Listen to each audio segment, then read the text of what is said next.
In the same way that hope unites, fear divides. All the harmony we had during that first birth disappeared, like a dream. Gwen wasn't able to hide her anxieties anymore, and I couldn't blame her. Labor lasted only a few hours this time, but it felt like forever.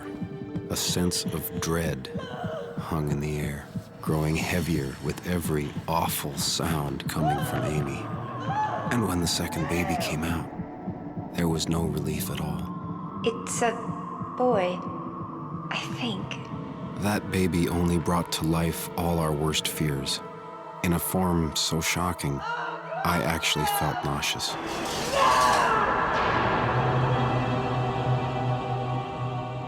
Gwen had to intubate for the child to breathe. Had no mouth or nose, wasn't even a head to speak of.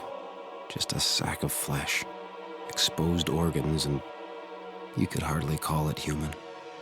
Amy had been sedated, and Arlen was with the baby girl, which left the three of us to decide what to do.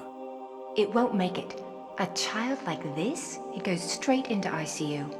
Rest of its life will be spent on machines. Gwen believed a lethal injection was the only merciful option. I disagreed. No parent would ever sanction that.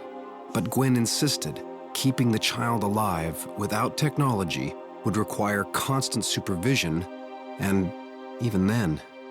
You said it yourself, Russell. Much as we want to, we can't save everybody. I'll take the baby under one condition.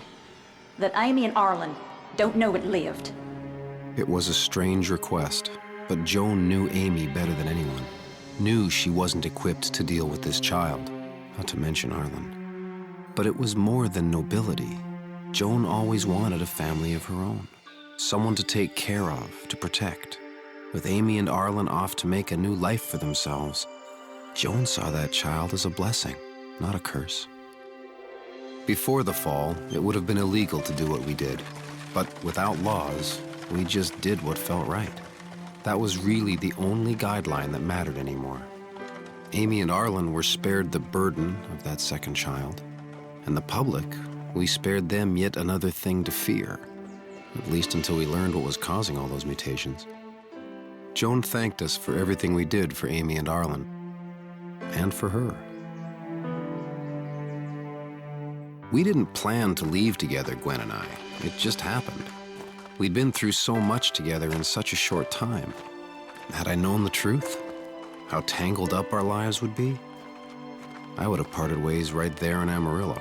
But as it turned out, Gwen would become a large part of my life, for better and for worse.